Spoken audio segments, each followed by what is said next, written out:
Oh, Mr. Brass. What's up? There's my boy. How you guys doing? Not much. Yeah, I heard you got. I'm trying to think how to word it. Oh yeah, you got told like what was the best argument for God's existence. They were asking, what is the best argument for God's existence? I mean, if I had to make a case for myself, I'd say the fine-tuning argument would probably be one of my favorites. Yeah, I would agree. I've been really liking the ontological argument lately, though. What would you say would probably be like one of the better arguments against God's existence?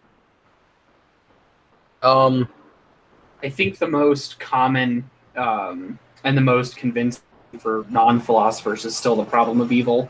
Philosophically, yeah. I couldn't tell you. I'm still in tear here. Yeah. I mean, I think the argument from pain and pleasure is pretty good, too. What's that argument? I haven't heard it. Well, basically, it's the idea that naturalism is a better explanation for the biological functions of pain and pleasure. Well, I think an issue for that would be consciousness. Whether you think that's an actual property, if mind is an actual property, because if pain and feelings really are these mental states, then I don't think you have that with naturalism. Well, I mean, I was watching Frank Turek's debate with Jeffrey Lauder. And I think it's pretty. I think it was probably one of the most challenging debates that he ever got into there. He can email me. I mean, another one that is actually gaining foothold recently in academia is the divine hiddenness argument by J.L. Schellenberg. I've not found that one particularly convincing. Well, I mean, it's all about, like, in case the people that are watching aren't familiar with that idea, it's the idea that non-resistant non-belief in God serves as a good disproof of God. Basically, it argues that, like, naturalism is the best explanation for non-resistant non-belief in God, i.e. that non-resistant non-belief is defined as someone whose non-belief isn't the result of their emotional opposition or because of any implications that could come from said opposition relationship. Someone who has a non-resistant non-belief could be someone that genuinely wants a relationship with God, but God for some reason isn't giving it to them, which would seem to indicate a contradiction in God's loving moral character. Now, under naturalism, non-resistant non-belief would make perfect sense because blind nature doesn't care if anyone believes in God. So, one could say the evidence would be more supportive of naturalism on that front. Naturalism is incoherent.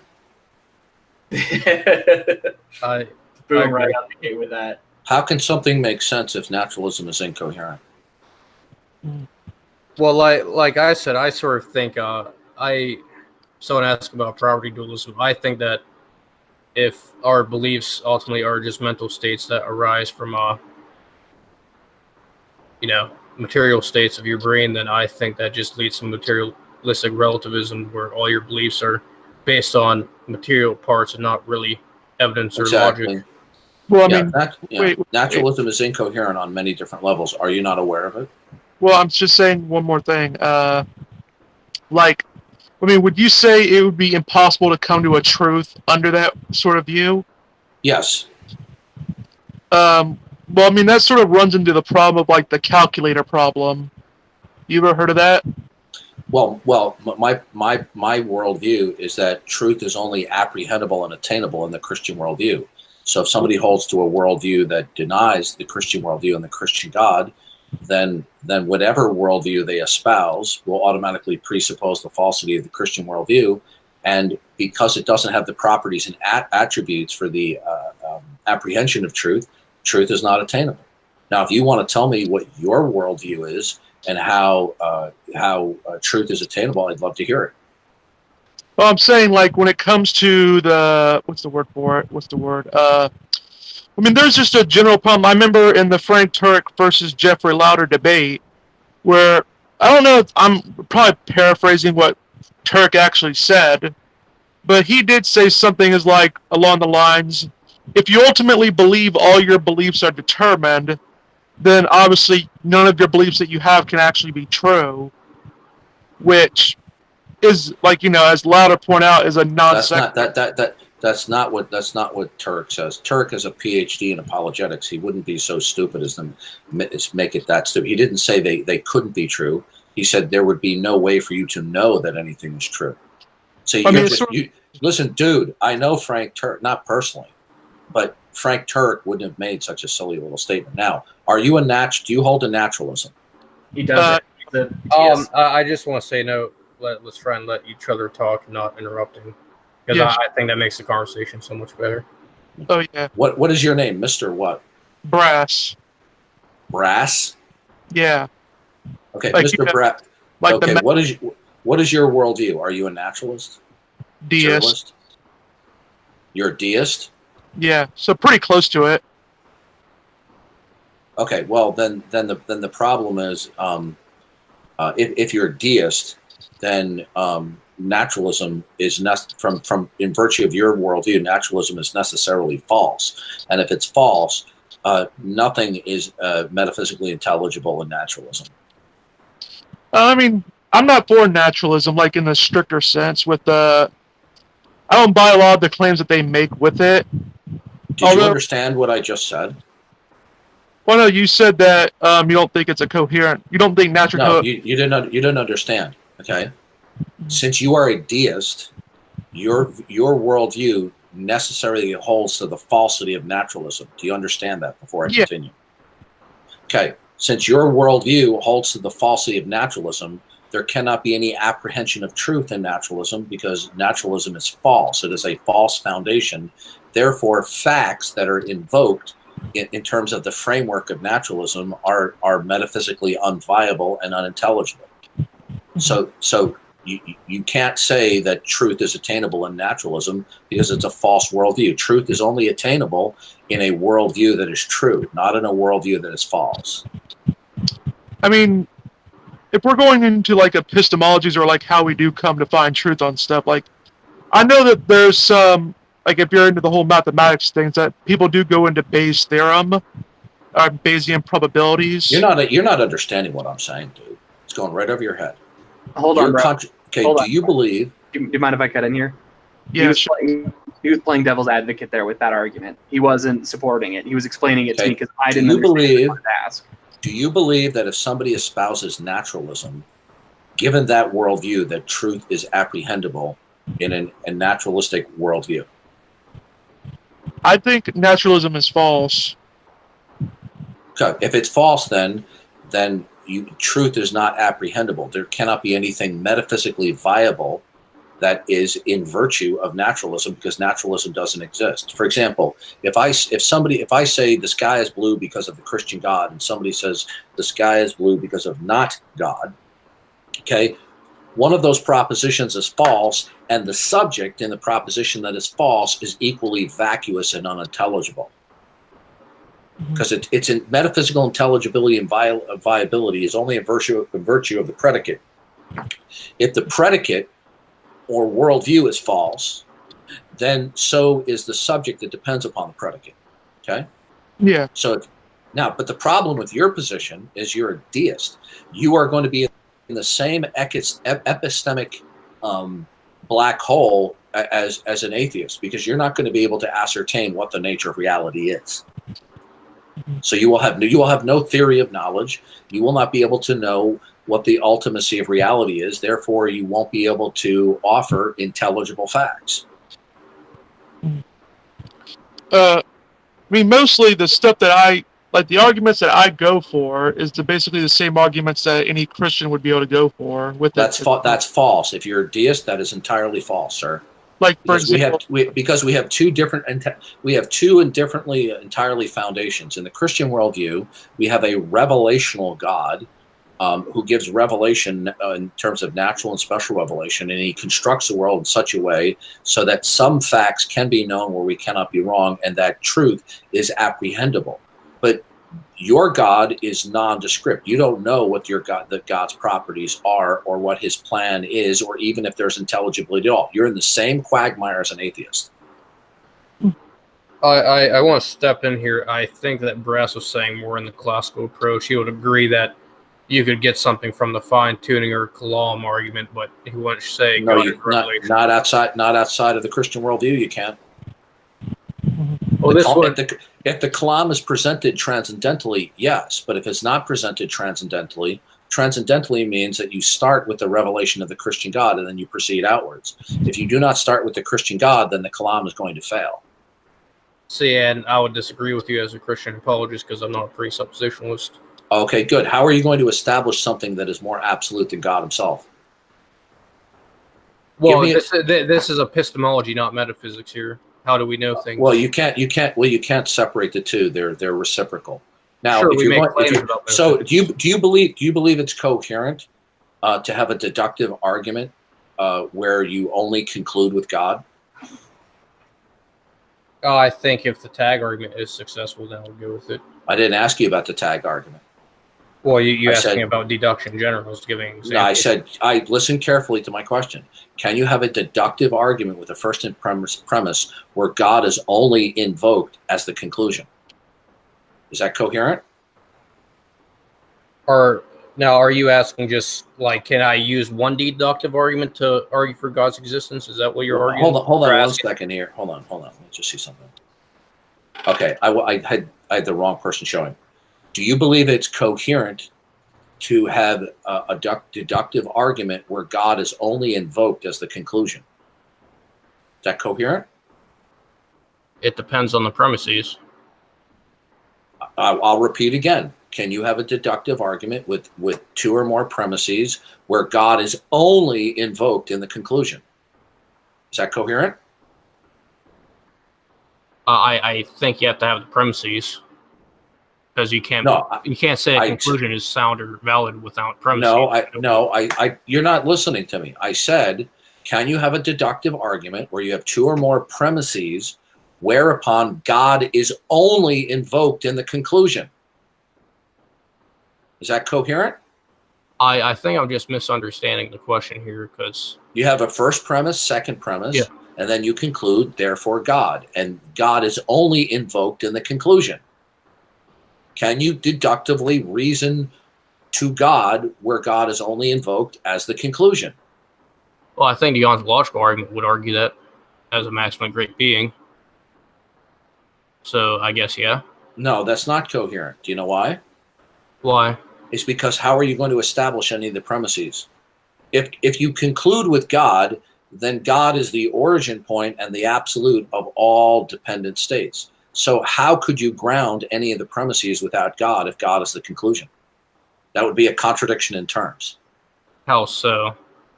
Because God is the absolute and ultimacy of reality that grounds all dependencies. Now, how do you know that? How do you know that? Because we know that from his revelation. And how do you know the Bible? I'm not disagreeing that we get revelation. Okay, all right. I'll be glad to answer that, but we're getting off the topic here. Now, I asked you, can you present a deductive argument where God is only invoked as the conclusion? The answer is no, you cannot. That's not coherent. Because if you conclude, therefore God is defined as the ground of all being, the basis of all dependent facts. Well, how do you establish a dependent fact without God in the premises? Explain that. Well, I think just as basic humans and basic epistemologists, we make conclusions about things. We're knowing creatures. I think that we know the laws of logic. I agree. No, you're not responding to my question. Okay. Now, how do you establish a dependency without referencing the absolute? A dependency without an absolute, or that which is non-dependent, is no dependency at all. It would be an uninterpreted, unintelligible fact. Well, are we talking about deductive or inductive reasoning?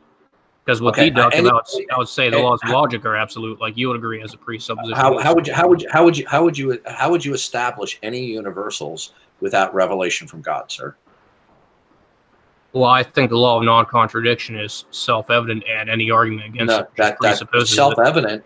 And what line of reasoning is it? Are you using deduction or induction? Well, it would be deduction. It would be basically an argument. Well, that's fallacious, because the law of non-contradiction is that for all entities that exist, they cannot equal or coexist with their negation. Have you been able to survey and observe all entities at all times in all places? No, you haven't. So you can't do that deductively. Well, I still don't see how the precept would get on with this problem if I admit it's a problem. That's not. Well, that's you're not understanding that doesn't change the fact that you cannot deductively argue for the law of non-contradiction. I think it just proves itself. No, it doesn't. It doesn't prove itself. It may be to deny the laws of logic, you might have to employ it, and therefore being self-refuting. Sure, but it doesn't. No. The fact that it would be self-refuting to deny it doesn't establish that it is the case. Okay, so you're basically asking me to prove the law of non-contradiction. Well, you said you could do it deductively, and you can't. You can't establish. Aren't these just basic axioms we have to assume, even for the precept to even make an argument? Not in the Christian worldview. It's not. All right, well, the laws of logic are ingrained in us as being made in the image of God. So those fundamental mental states of the laws of logic are revelational in terms of our being made in the image of God. So they don't need to be proven. We couldn't think otherwise. Well, where in the Bible does it say that the precept approach is right and the law of non-contradiction, exclude a middle? Okay, so we made in the image of God? Yeah. I think that makes us good. Does when God speaks and God communicates, does he exude when God invokes entities? Do they equal themselves? And can God lie? Can God utter a contradiction? Of course not, since I hold he's a maximum great being. Right. So good. So therefore, when we're made in the image of God, we automatically think like God at a foundational level. That's what it means to be made in the image of God.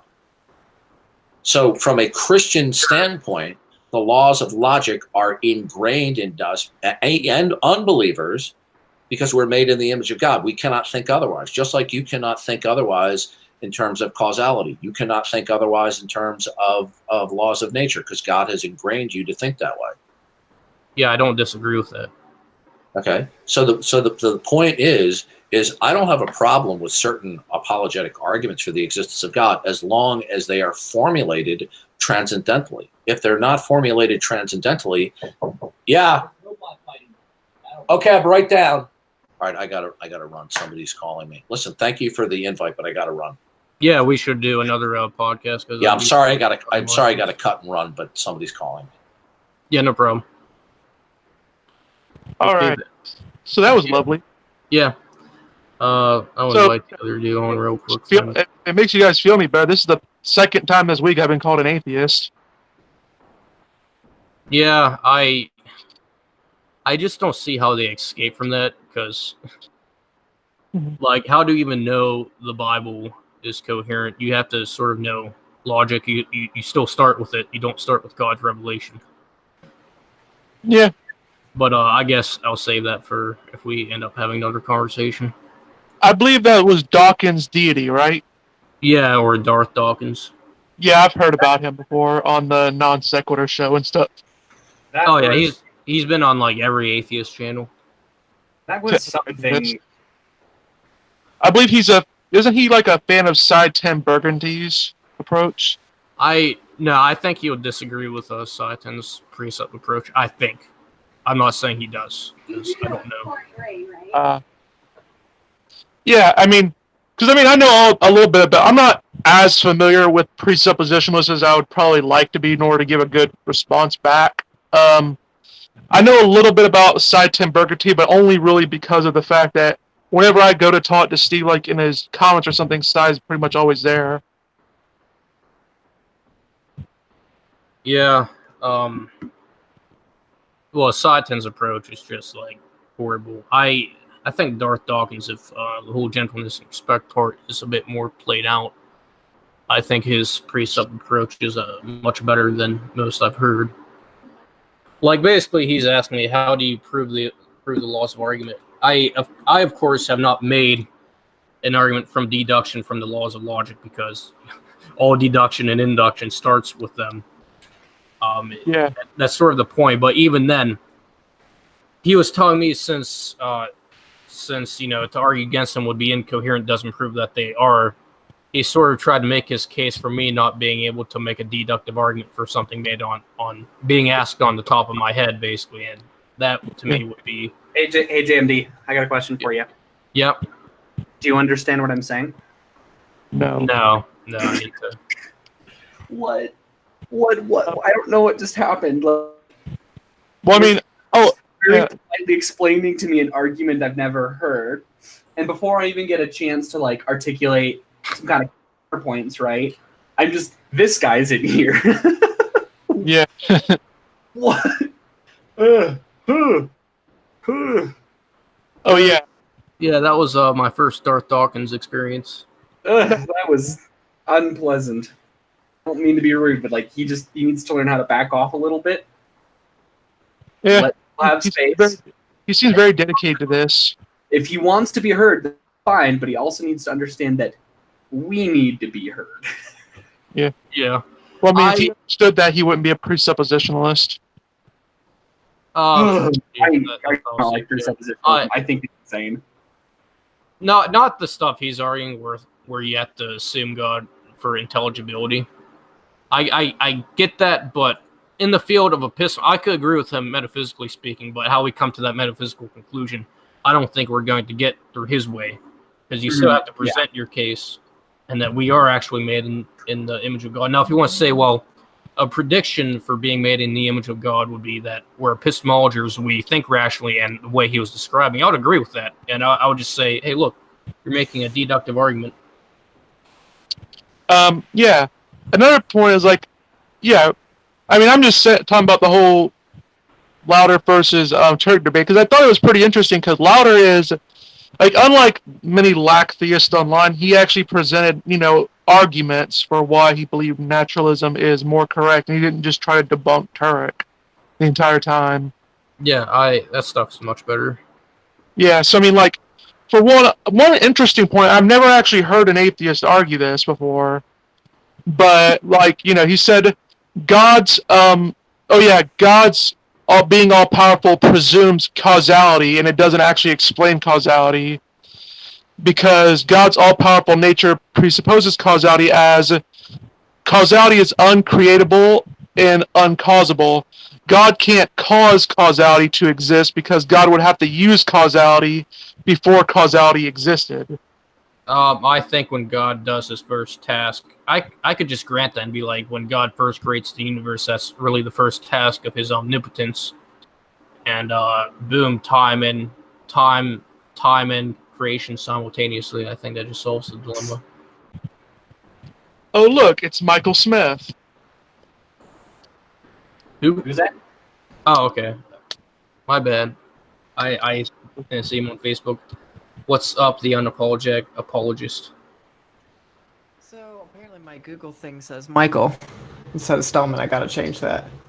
That's Yeah. Michael's actually my actual first name. Stallman is my public name, because that was my grandfather's name. So. Oh, that's lovely. That's what I'm trying to do. I really need.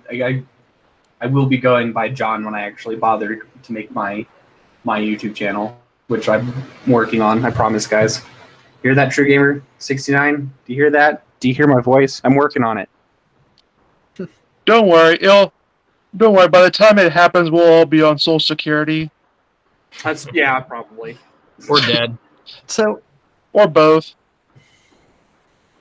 What were you guys talking about before the precept guy started spatting a bunch of nonsense? It was just asking about an objection that, or Mr. Brass was explaining an objection to me, the pleasure pain objection. No, what was the objection? I mean, I was talking about how a good argument that I've actually is about the argument from Pain and Pleasure about how naturalism better accounts for pain and pleasure. Mm-hmm. Another one that I actually did like was about how I thought it was interesting. I didn't necessarily disagree with it, or I didn't necessarily agree with it, first I should say, but I thought it was interesting where he brought up the idea of moral handicaps, where we know people that have, let's say, psychopaths who have obviously they have brain issues, but he was saying that ultimately, if you grant God exists, you'd ultimately have to grant that he created the psychopath who has these disability, who is not able to act who's more predisposed to acting immorally. Mm-hmm. And it says, it makes more sense to say naturalism is better accounts for that sort of thing, because naturalism doesn't really care, about where you end up morally in terms of your. It comes down to how we judge them in the court systems, and so on, doubt, or not doubt, but praise and blameworthiness. A whole lot of stuff there. I would kind of say in response to that it's a small corner case, that particular example, and that sure naturalism explains that corner case better, but there are so many other cases, even just the existence of morality itself that are explained better by a god, and fine tuning argument from all these things that it's sure it's an objection, and sure it explains that one corner case better, but in all probability theism is still stronger because theism explains so many other cases so much better.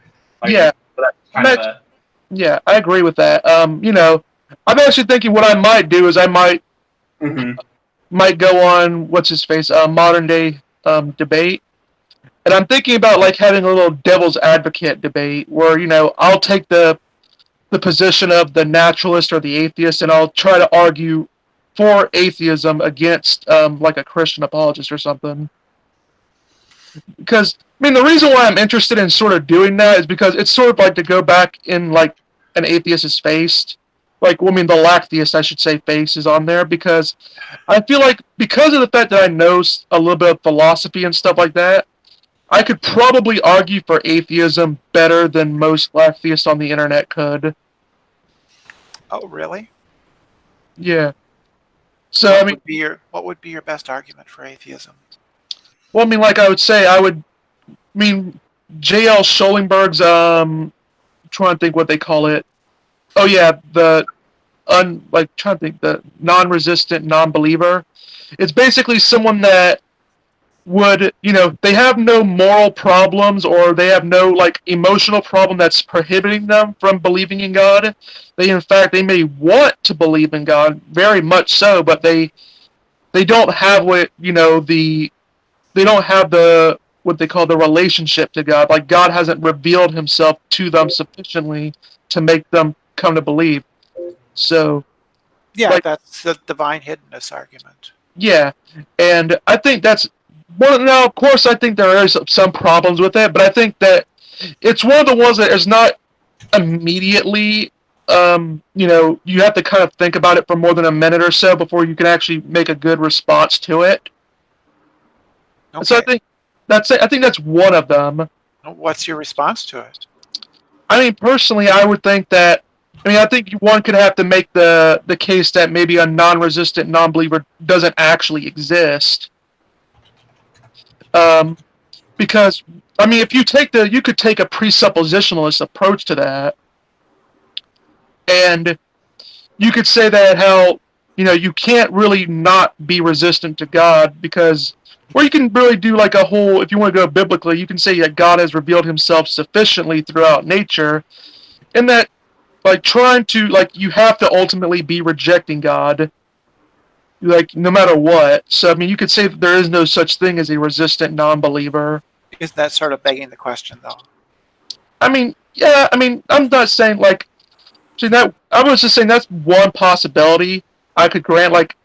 I'm not sure if I would if I was going against the argument, that I might use that, but I'm saying that's one possibility someone could use to go against it. They could try maybe to show presuppositionally, or they could maybe try some other way of showing that, like, it doesn't act like, a non-resistant non-believer could not exist. Well, that's just begging the question.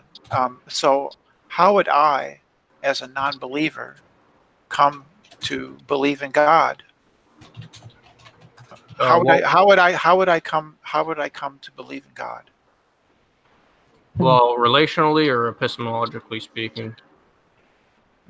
Either way. I So think. okay, because obviously I think you would have to be convinced of God's existence first. So, what would convince you? How could I be convinced of God's existence if I'm not convinced? Yeah, that's why I'm asking you. Yeah. The answer to that question is it's entirely dependent on the individual. Like, Well, yeah, that's why. Because there are some people that step into a beautiful cathedral and that alone convinces them that God is real. There are some people who it takes, the entirety of the cumulative case plus some mystical experience that they've had. You can't just say, what does it take to convince me of God? Because people are different. We're not these purely rational things that exist in a perfectly logical vacuum and we can consider all the data. That's all we need to make decisions. No, we're people. We're emotional. We're complicated, and you just have to take it case by case. Well, sure, but it seems to me like I could make that case about anything. I could walk into a Buddhist temple and be convinced of Buddhism, or I could walk into a Muslim mosque. Some of them are incredibly beautiful. Have you ever seen them? They're just gorgeous, and that could convince me about the reality of Allah. Yeah, I don't disagree with you on that. So it doesn't seem to me to be very strong. I mean. If we're going by Reformed, I think what he would be going by, like Casey, I believe it is. I prefer John, if you would. John, all right. I appreciate it. Sorry. All right, I'm sorry. You said that before and I forgot. I'm sorry. I'm in my. This is my personal YouTube account. It's not my channel, so it just says my name, and I need to change it. So don't. You're not. I'm not. You're good. All right. So. No, wait, not like it's outside. I think if we're going by Reformed epistemology, which is sort of like Alvin Plantinga's project, although William Lane Craig does go somewhat for it.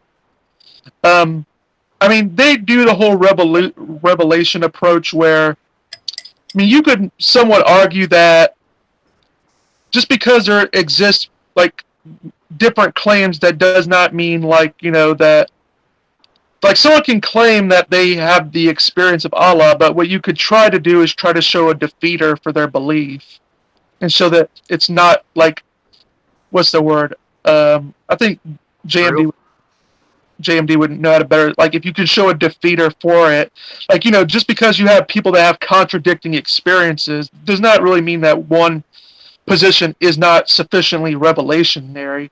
It's in the position, for example, if I have a table full of 7 or 8 different bottles of water, and one bottle contains poison, and all the bottles say H2O on them, and just because there exists one bottle on there that has the poison on it but says H2O, would not invalidate the other 7 that actually do have water in them. Yeah, I don't see how that relates, but the thing is, couldn't the Muslims say the same thing? That just because you have these... Well, they could, but they could also... Yeah, they could argue it. What's actually funny about Reformed... what's funny about Reformed Christian... damn it, I can't... Reformed epistemology is that... they make a distinction between justifiability and warrant. I don't know what Reformed epistemology is. I think JMD would have some more of a definitional approach to it. So basically, Reformed epistemology would be that there are justifications for beliefs that are basically self-evident, sort of like a triangle has 3 sides. I'm actually talking to you guys right now. It's basically a claim that, hey, look, we're justified in some of these metaphysical beliefs. Well, it also goes in it's also a claim that belief in God is a properly basic belief. Yeah. I don't think Plantinga says that belief in God is a properly basic belief. Well, I mean, it's in the book Reasonable Faith. I have it highlighted, but either way, I don't go with that. Like he goes with John Calvin's. I forget how John. Sensitive Yeah. I don't think you can. I don't think you can just presuppose that things exist. So I don't think that works. It's not a precept. It's sort of saying, look, we're justified in this belief, sort of. Well, justification is based on your presuppositions, on your basic beliefs. I mean, that's my understanding. That is basically what it is. Like, it's a basic belief that a triangle has 3 sides. Right. I agree with you. I agree. Yeah. I wouldn't say that with God's existence, though. I mean, Right. like I said, there is, like, he does go off of Calvin's sensus divinatus. Yeah. Which, I mean, that has had its complaints, like, because, I mean, obviously, if you're going to go into Calvinism, you're obviously going to have some, if you're anti-Calvinist, you're really not going to be as much in favor of sensus divinatus, because there is some things that, like, that, like, if you grant it, it does seem to have some, like, bad implications. What is sensus divinatus? Basically, the experience of God in the natural realm, sort of, and you sort of have that experience. If I'm correct, Grass, you may know. Well, I mean, yeah, basically, it's like, a sensus divinatus would basically include that we all have, it basically, I'm trying to think of how to word it correctly. I know it, but I'm trying to word it right, just to screw it up. It's like, let me just see if I can find it, but go ahead and keep explaining. It's sort of like how they believe, like, everyone has this, or everyone is at least capable of having this revelation, like this authoritative experience with God, and they can know that God exists even without argumentation, because God has sort of revealed himself in a revelationary way. Now, I'm probably butchering that, so, but that's something what he goes by. If you're just appealing to personal revelation, I mean, anybody else could say the same thing. Like I said, the Muslim can just say, well, sensus divinatus means anybody can come to know and have personal revelation from Allah. I think this is in context of like a general theist belief, but I want to be clearer and see, because I don't know if Calvin was a precept. I don't think he existed yet.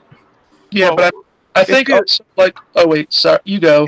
If you have a sensus, if you have a personal revelation, wouldn't that be of the Christian God and not any other God? Well, this is why I'm trying to find this, because I don't know if it's like natural revelation would be, which would be basically.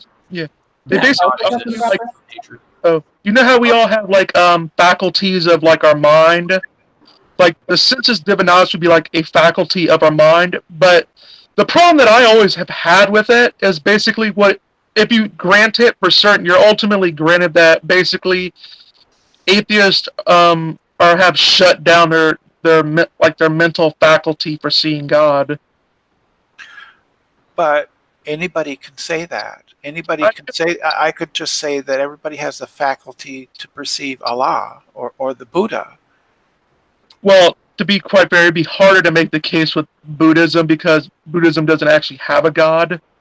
Well, he is an ascendant being, though. Well, yeah, I mean, I'm just saying you would admit that it would be sort of different than, like, because he's not actually a God or whatever. Like, the Buddha makes it clear that he's not a God. Sure, but you have within you the capability of understanding the teachings of the Buddha, and you just reject his teachings in unrighteousness.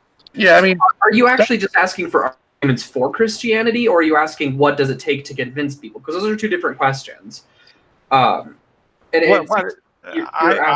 asking for Christianity, not what does it take to convince people, because what it takes to convince people is entirely dependent on the person. Like I said earlier, some people are merely convinced by Christianity by being overcome by the beauty and awe of a cathedral, but that doesn't, that convinces that particular person of Christianity. That's not necessarily the proofs of Christianity, the philosophy, the evidence that we go over. So that's kind of why I want to understand your question better. Are you asking what are the proofs of Christianity, or what does it take to convince individuals? Okay, well, I think that if somebody walks into a cathedral and Mhm. believes in God, that Mhm. that doesn't have anything to say about whether or not God exists, because Mhm. somebody could walk into a Mhm. beautiful mosque and become convinced of Allah. So Well, and I completely, that and doesn't, I, it's just mhm. irrelevant as to whether or not it's true, right? Well, I actually agree with that, but Yeah. that's not. But the Well, that's I think what that's you're the answer. what would it be Well, rational for the person who has this experience to believe? It wasn't Yeah. necessarily saying, "Well, I had this experience, therefore it's true." It's more of the law along the lines of, "I had this experience. Am I actually justified rationally in believing this?" I would say that I would say that just go and see what the actual evidence is, because I personally haven't really had. I've had sense of the divine, which is basically John Calvin's thing. I found it so it can apply to other theistic religions, but I've had those experiences, but I haven't had like a real personal experience as some Christians claim. But I've heard Muslims talk on channels on YouTube, and they can say the exact same things that you guys say. well, Yeah. yeah. It's like, The exact same things. well, I mean, well, here's what's funny about the Reformed epistemology when it comes to that sort of stuff. Is like it makes sort of a distinction between like justifiability and warrant. Like it would say that Muslims would be justified in believing in Allah from that experience, but would they be warranted in it? Now that would go into seeing like a Christian would be arguing with a Christian and Muslim would be arguing with each other over really like if they have a defeater for their experience, like something that makes their experience seem more likely to have been mistaken. How So, could you have a defeater for a personal revelation? for example, if you could show, like William Lane Craig had argued for the Muslim God, for example, he would claim that the Muslim God is not the greatest conceivable being because, like, he would say that the greatest conceivable being is necessarily going to be all loving, and Allah is not all loving. So, he would basically say that a Muslim that simply has the belief in Allah and says that they have an experience from Allah, since would not be the greatest conceivable being, that what they're actually calling God might be just mistaken. Well, my defeater would just be going saying, "Hey, is there evidence for the Quran, or is there evidence against?" I would claim there's evidence against, since Muhammad himself seemed to almost deny his revelation. Since David Wood has a video on this, basically where he thought he may have been possessed by a demon. There's a whole lot of stuff into that, but I think there's plenty of defeaters for the Quran. Well, saying that he was possessed by demons is just kind of begging the question again. You're just assuming the Christian worldview. Well, I'm tackling the approach that I'm already convinced of. It would be the same for you. You would be coming from a non-believer approach, and I think I'm a non-believer. Yeah, I think you'd be approaching the same worldview, the Quran, or Islam, and would it be begging the question to come from it from a non-believer perspective? Not really, because I think that the null hypothesis is that we wouldn't believe that something exists unless we have good reason to believe it exists.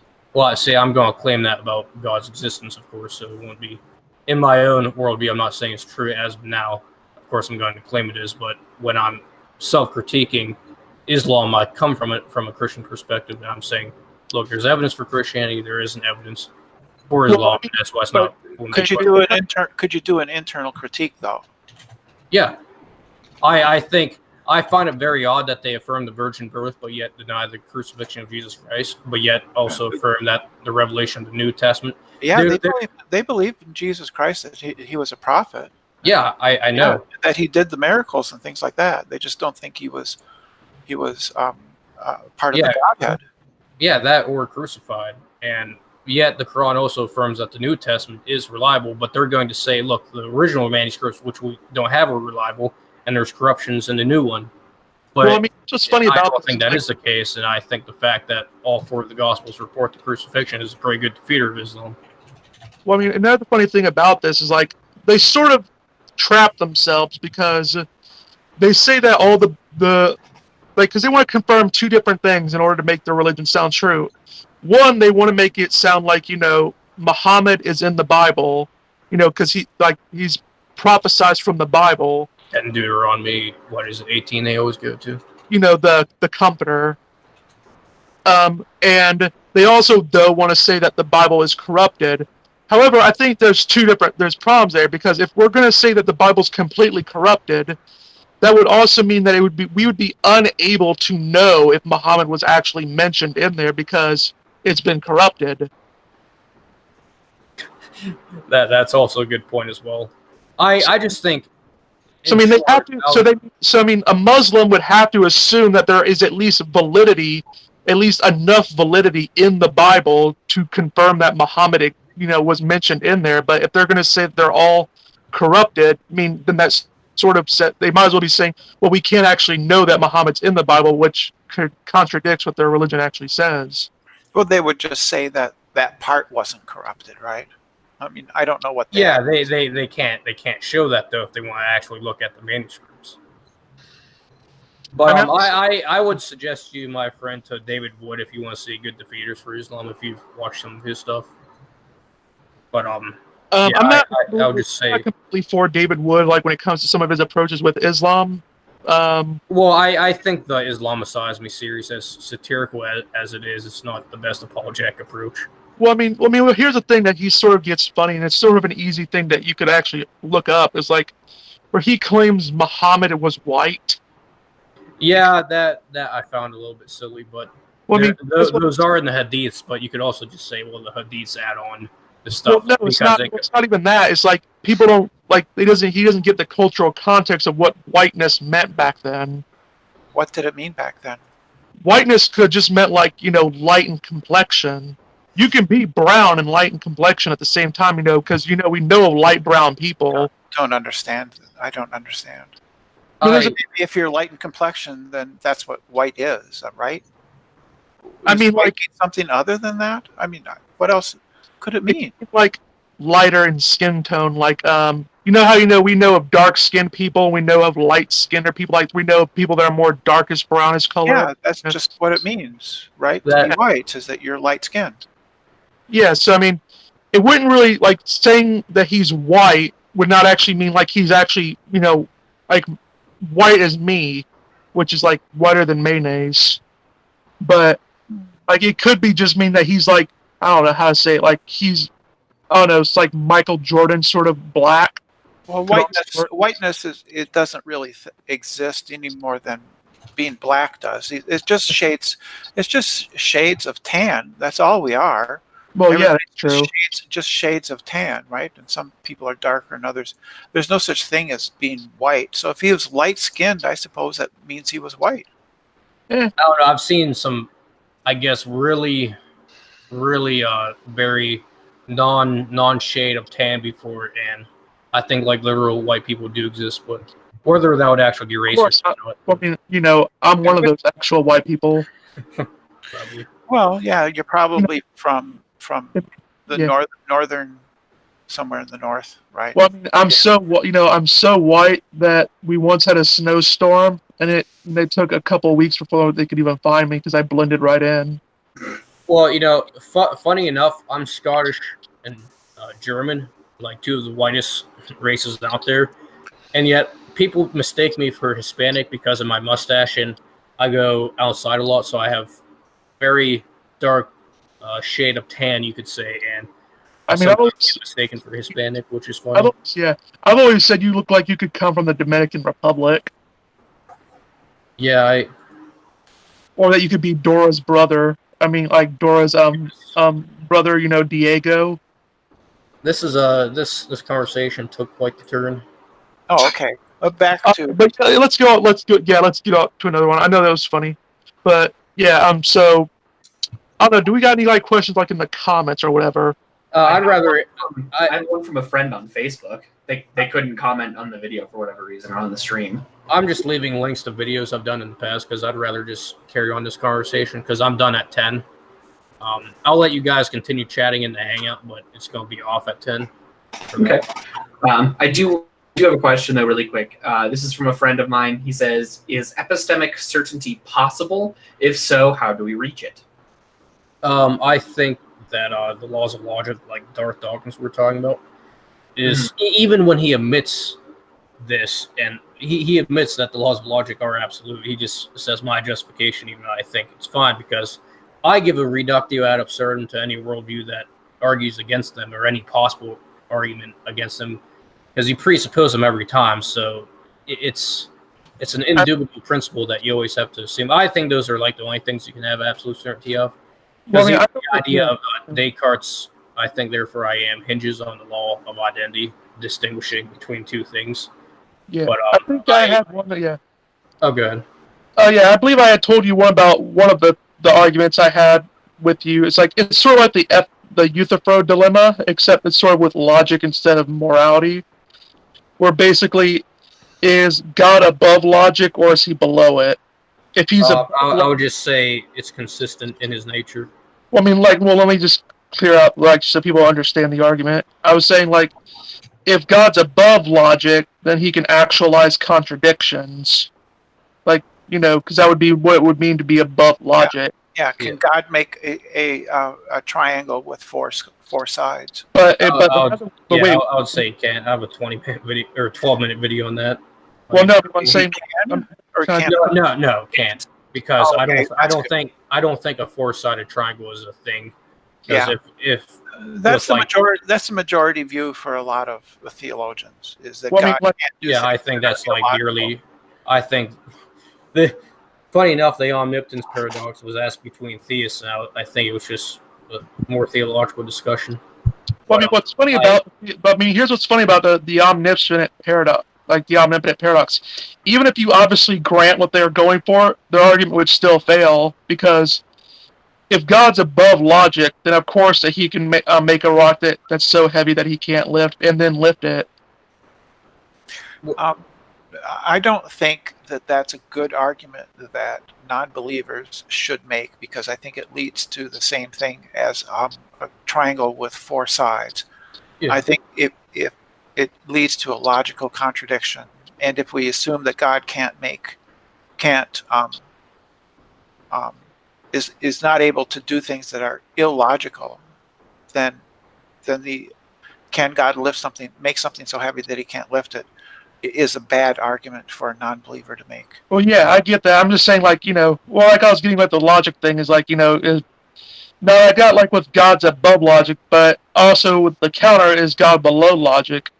If God's below logic, that would sort of mean like he's subservient to logic, like God has to draw from logic for himself.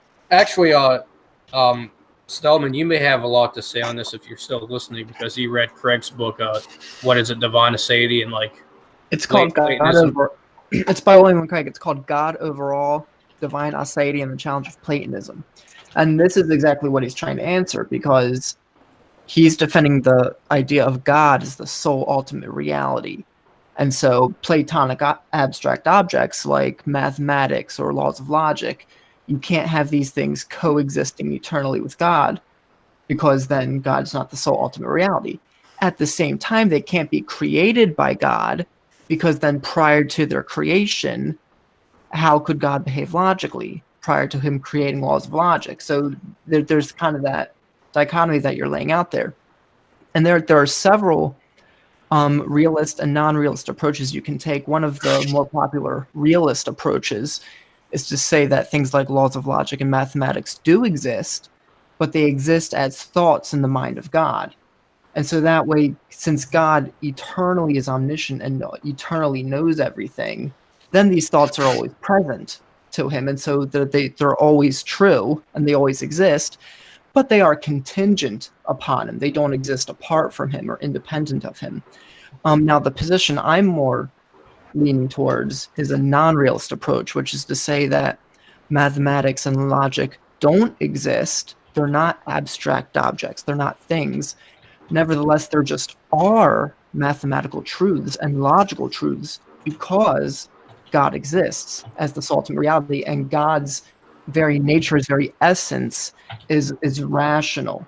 And so, for example, you can think of mathematics like there is no such thing as the number one, right? There's not, the number one isn't something that's just kind of floating out there abstractly. But because God exists, there are just certain truths like there is one God. That's just a mathematical truth. That's true because God exists. And also because God is rationally situated, there just are logical truths because of his existence. And then so any world that he creates would contain these mathematical and logical truths.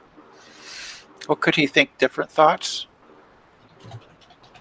I mean, So are the laws of logic true in virtue of what are the laws of logic true? well, because God's very essence is a rational one. So, for example, God doesn't simultaneously exist and not exist at the same time. He just exists. And so you can think of, well, so the law of non-contradiction would just be something that's just true because God isn't simultaneously existing and not existing. Well, I don't know. I don't understand that. I'm a nominalist. I think that mathematical principles are simply ideas that we have in our heads. So I don't understand how this concept of it being in its nature can make much sense. It doesn't make any sense to me. Well, would you sort of take real quick, Stillman? Would you sort of, what do you think of the idea of the eternally existing in God's sort of omniscience and their true facts and thoughts of God's mind? You could say, what would that sort of fit better? It seems a lot like the same with the erythrophore. Is God good because it's good to be? Is it in virtue of what is God good? Is it in virtue of his goodness, or is it in virtue of, the abstract concept of good? And that's a dilemma, right? Yes, except it's not a successful dilemma because so good and evil. People often mistake. I was just going to say that I think he was asking that in like context of the logic. Yeah, it's the same thing. Are the laws of logic true in virtue of the fact that they are thoughts of God, or are they true in and of themselves? Is God good because is an action good because God says it's good, or is it good in and of itself? They're identical claims. Right. So the argument I'm making is God exists, right? He's the sole ultimate reality. He's a necessary being. He can't not exist. And so because he exists and because his very essence is a rational essence, there are going to be logical truths. Now, if God didn't exist, there would be no such thing as logical truths. Just like there would be no such thing as any reality. There would literally just be, and it's hard to even speak of this because we can't really conceptualize nothingness, but there would just be nothing. There wouldn't be logical truths, mathematical truths, or anything like that. I can. Nothingness is what rocks dream of. Well, I think if God didn't exist, I wouldn't be able to tell. I wouldn't tell the difference. I think the world would be exactly as it is. Well, but that's just to assume that the world could exist apart from God, and I wouldn't grant that. Well, I don't have any reason to believe that it can't exist apart from God.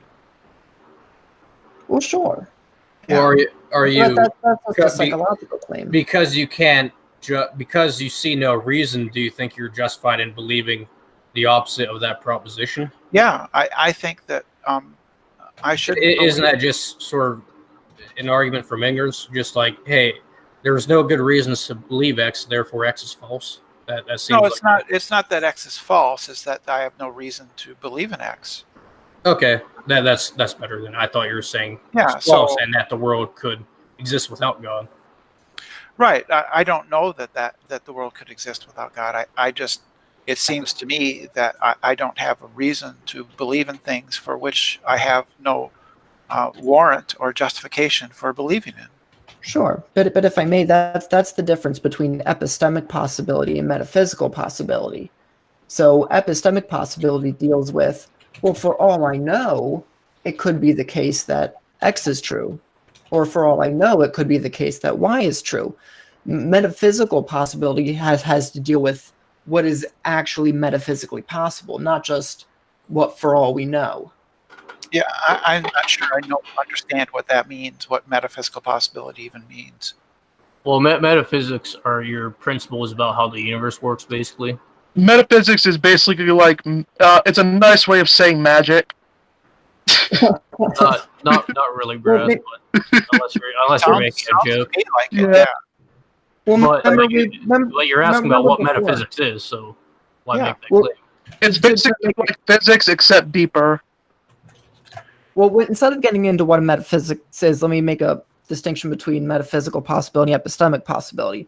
So before we were talking about how do you prove the laws of logic, right? And the idea was, well, you can't because you have to assume them in order to prove them. Right. There are presuppositions that are necessary for us to come to make any kind of inferences at all, right? So I can't prove, for instance, the law of non-contradiction or the law of the excluded middle or the law of identity.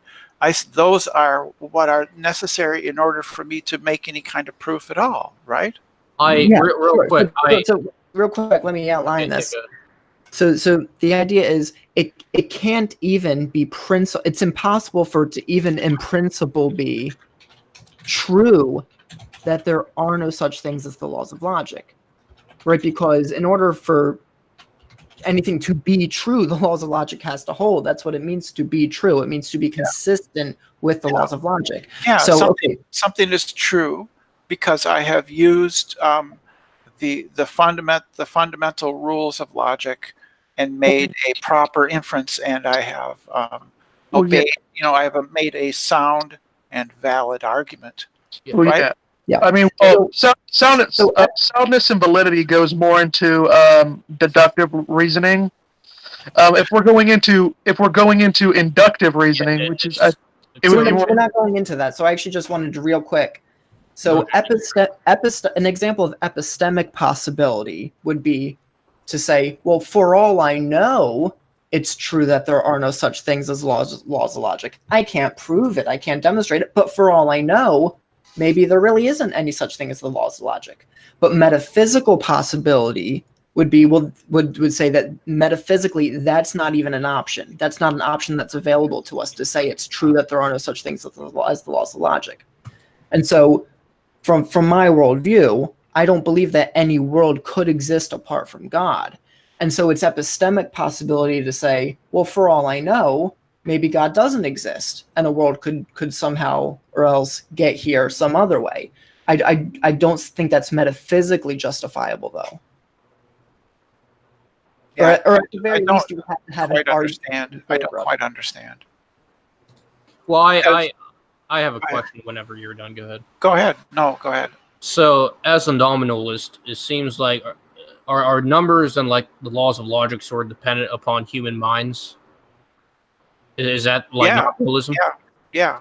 So they are ideas, they're thoughts that we have, right? Well, yeah. I mean, it's sort of like I remember a little bit going over nominalism when I was reading up on medieval debates, where this was a big thing that they were debating in the medieval period, where, like, funny enough, we weren't talking about numbers so much, but like sheep, like, is there actual property of sheepness out there, or is sheepness just sort of a property that we assign woolly animals? Well, I would pray. I'll pray. I would. Geez, I said that really wrong. I would say that things like that would be sort of just descriptions. But I think mathematics and logic are prescriptive. And my question for nominalism, I guess, would be is could human minds have been different? And if so, could mathematics and logic be different? And if so, it seems like the law of non-contradiction could be false. Yeah, it could be. It could be the case. Okay. I would just reiterate I also think that logic is not prescriptive; it's descriptive. Okay. Yeah, and then I would just say that things that we know could easily be wrong, but I guess that would be one argument against nominalism. Well, that would violate the law of non-contradiction.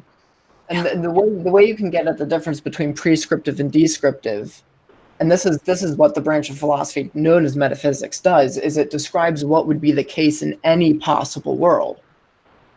So the law of non-contradiction has to hold regardless of the world that exists. Otherwise, we couldn't even justify I think, therefore I am. Descartes' famous I think, therefore I am. That wouldn't even be possible. Or whether nothing actually exists and would actually be something. I think just even the possibility can lead to reductio ad absurdum, I guess. Well, I have a question. Well, who's echoing? Brenda. Am I? Okay. I'm sorry. Yeah, no. So- Sorry, it actually might be me. I haven't opened my. I've not said anything, so it's like, oh, it's getting quiet. I need to turn the sensitivity up. Apologies. Well, if you have no headphones in, then it'll pick up like your or background noise and stuff. So it probably is you. Yeah, I don't use headphones because they hurt my ears. Also, I left them at the airport. Oh. Whoop. Well, there's a possible world in which you didn't lose your headphones. So. I mean, it's a possible world, but it's not the actual world because Yeah. be here. Well, yeah. I mean, it's only a possible world. I like going a little bit into the possible worlds because that goes into you can go into modalism with that. No. You mean was- modalism as in like where God changes forms and. No, he's not talking about that. I don't think he's talking about the heresy. I think he's talking about something else. Oh, okay. I was I might- confused there. I might have met some. I might. You mean modal logic? Yeah, like that logic stuff. Oh, Small worlds. yeah. I think you confuse modal logic with modalism there for a second. Oh. You did say Well, modal. They're different things. They're different things. Yeah. Modal logic is just Bad. about possibility and probability. Yeah, I got it wrong. My bad. Yeah, modalism is. Yeah, I know. basically the water analogy for the Trinity, which doesn't. Oh really- yeah. I realize that. Like, I mean, now that you guys pointed that out, then yeah, that's what I meant. Like modal logic, not modalism. I know The those are. good news is, Mr. Brass, I understood what you were saying. Well, yeah. I mean, that's at least a first in this conversation. No, that's just a conversation with the Dawkins fellow. What, with who? The Dawkins fellow who is just like, Oh yeah, like Damn I see what he seemed to really do is he just puts you on the spot and literally psychologically speaking, this is true where your brain just doesn't work when you're asked random questions like that back and forth and you try and give an explanation and he just says, no, you're not understanding me. It's just like, well, am I actually not Yeah, understanding? that guy. I He has a have script. I have a bone to pick with that guy in the future. He has a script that he follows. If you don't follow the script, he yells at you. Yeah, Yeah. Exactly. I just don't see how he gets out of his own dilemma if I grant it. But well, I I think my favorite part is that I wasn't willing. list. Well, he was actually asking you, if you don't presuppose God, you can't prove God. Is basically what he was saying. yeah, Because he was asking if you only have God in your conclusion, then you don't have a valid argument. That's what he said. Well, that's how arguments work. yeah, I would agree. Well, and he was misunderstanding God being the necessary conditions for the premises versus having to assume God when you were discussing the premises. If you talk in the is the necessary, then that's sort of like the contingency or ontological argument that God's a necessary being. But yeah, it doesn't presuppose God to argue for God. And I just find that when you take that approach, first of all, it's unbiblical. I think it's clear that many people in the Old and New Testament had doubts about God's existence, but or at least serious. Especially Abraham. Yeah. I mean, although let me clarify, he actually didn't have doubts about God's existence. He had doubts about what God planned for him. Yeah, I think there's examples where It would be pretty hard. Sorry, JMD. Oh, no problem. I just think that if you even admit the possibility as having finite knowledge that you could be wrong about something that seems just to rely on deductive and inductive and not the indubitable principle like the laws of logic, then I think they get offended for some reason. Well, I think what people realize nowadays is that they really harp way too much on inductivism, and they don't realize like in order to do inductive logic, you do have to at least presuppose one thing. Well, you have to presuppose the uniformity of nature, which he always talks about, where things are consistent and you can make inferences to the past based on what we observe now. Yeah, which is like, you could basically argue that, it's inductive reasoning is sort of like, it's incomplete deductive reasoning. No, it's just different. It's just different. I mean, like, it's probabilistic. It doesn't give you certainty, but it just gives you degrees of confidence. Well, yeah, that's what I was saying. More certain than not. Yeah, like, deductive reasoning would deal with, like, validity and soundness of an argument, while inductive reasoning would deal more with, like, cogent or uncogent. Yeah. Strength and cogent. Yeah, a good inductive argument is cogent. Yeah. Like, it wouldn't tell you, like, let's say gravity, for example. I have a ball in my hand. I drop it multiple times. I can, test it. A good cogent inductive logic would just say it's probably going to be the case if I drop this ball 100 times, it's going to fall and hit the ground. Well, bowling balls and whales are related, right? Well, yeah, of course. I don't understand that. Oh, guys, this brings up the question whether or not we should even have public schools. What? We're talking about Kent Hovind versus Aaron Raw debate. Oh, I didn't watch that. Oh, I thought Aaron Raw won that debate, and I highly disagree with him on almost everything. But Kent Hovind is sort of, I don't know. I don't know what to say about him. It's my favorite thing that Kent Hovind does is he'll be in the middle of a debate and he'll just bring this total non sequitur up of, well, that brings up the question whether or not we should even have public schools. And I'm like, what? Whenever Kent Hovind pops up. Well, I just like my phrase about him after the Inspiring Philosophy versus Kent Hovind debate, avoiding hermeneutics like taxes. I'm going to make a T-shirt and trademark that or copyright that so no one can steal it from me. That's my favorite feature of Kent Hovind, though, but I'm a little bit of a libertarian, so. Oh, with government? Yeah, just. It's the one thing he and I are just tied on. I'm like, yeah, I like you. Well, yeah, same here. When it comes to politics, I sort of fall in that same line. Which, although, the way my politics works, it's sort of like with my deism. I get shit from both sides of the theological spectrum and the political spectrum. That's fair. I definitely feel that. Yeah, so I mean, it's like since I'm a libertarian, really, when it comes to politics, at least, I get both conservatives and liberals going after me.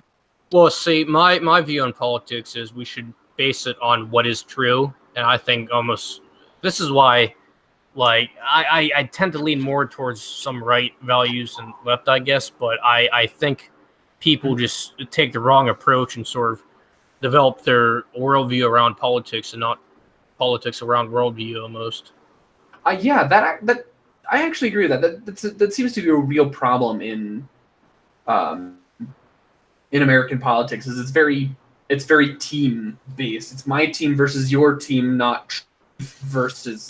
Yeah, it's tribalistic. Well, I think truth should be valued first. I think we're sort of in a post-truth world, or at least the Western world is sort of. But I think that we've sort of lost focus of that, and that's why I think politics just aren't even worth conversating, at least for me, about anymore, because you get nowhere. Well, I don't know about that. I don't think we live in a post-truth world. I certainly believe in truth. Oh, no, I agree with you. That's why I like having these conversations with atheists as well. I think it is just a fact that colleges are sort of teaching that your metaphysical beliefs, like religious beliefs, are objective to the believer, but when it sort of comes to science facts and so on, they're sort of objective. But I think even people start denying that. But either way, I'm glad that you accept truth as a priority. Yeah, I think truth is a priority. That's why I don't believe in God and why I believe in science and all those things. Well, that gets into a whole nother debate because it does. Science, yeah. Speaking about that, do you have a Discord? Me? Yeah. No, I don't. Oh, okay. I go on Discord. If you make a Discord account, because I enjoyed our Oh, conversation. I have an account, but I don't have. Oh. I thought you meant the server. A Oh Discord. no, yeah, I was going. Yeah, I have an account. I have an account. Yeah, I have a Discord server that we just Oh, talk okay. about this stuff. If you want to join, that's in the description. Okay, I'll look into that then. Sure. Yeah. Sorry, I kind of hate to circle back here, but I think Mr. Brass kind of jumped in when I was trying to get my question answered. Sorry. No, it's okay. It wasn't your fault. It was some other people, because like I was trying to clarify what you were asking with what would convince people, because like I didn't really, because I like my answer clearly didn't answer your question. It answered the question as I understood it. So to make sure I understand what you were actually asking, if that makes sense. Like what were you trying to get at with the question? I consider the idea that I don't actually believe in God. I'm just rejecting him unconsciously. It's actually frankly, kind of offensive, and it's sort of a cheap, rhetorical thing to say. I think that if somebody says they don't believe in God, then they definitely don't believe in God, right? So I don't see how. And besides, it really is just question begging. You're just assuming that God exists and assuming that anybody that says they don't believe in God is lying. Well, I've never said that. That's like the precept approach. So we're like I'm not a presuppositionalist. Yeah, presuppositionalism is really bad. William Lane Craig criticizes presuppositionalism pretty heavily. Oh yeah, we do. We're not none of us. The only person here who presupper was the Darwin fellow. Or the Dawkins fellow. Yeah, Darth Dawkins. I think the approach where like the Matt Slick stuff, I appreciate the tag argument, but because it's not the God exists, you're just sort of suppressing the truth and unrighteousness. It's not that stuff. It's like actually taking a more philosophical approach. That's a little better, but I just don't agree with their epistemology. Maybe their metaphysics, but not their epistemology at least. But Any last comments? Because it's 10, and I'm going to wrap this up here soon. Oh, no last comments. Thank you very much for inviting me. It was this was pleasant. Yeah, no problem. You were okay. Much more pleasant than Darth Dawkins, but yeah, it was nice talking to you. Yeah, no problem. Yeah, and if I would. Oh, good. I was just going to say I'm certainly not a presuppositionalist. I am. A fan of Jordan Peterson's argument, though, that most who say they don't believe in God, not that I believe that their claim intellectually. I don't think they do think there is a God. I do think they behave as though God exists. They act as though God exists. I think most people can't get out of that.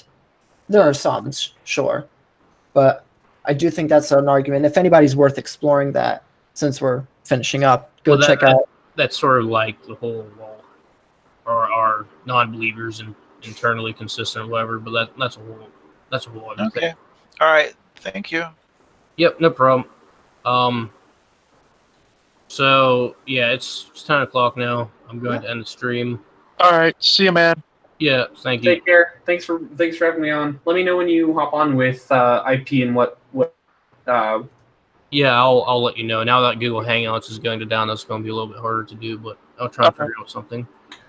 Is Google Hangouts itself going away? Yeah, tomorrow. Oh, wow. Wild. Why? Or wild? No, wild. Yeah, I was like, why? Because... Sorry, I've started saying that instead of crazy. I don't know why. It's like my own personal quirk. I'm just like, crazy. Yeah, well, anyway... Thank you for watching, everyone. Christian truth needs to be spread through apologetics, and God bless.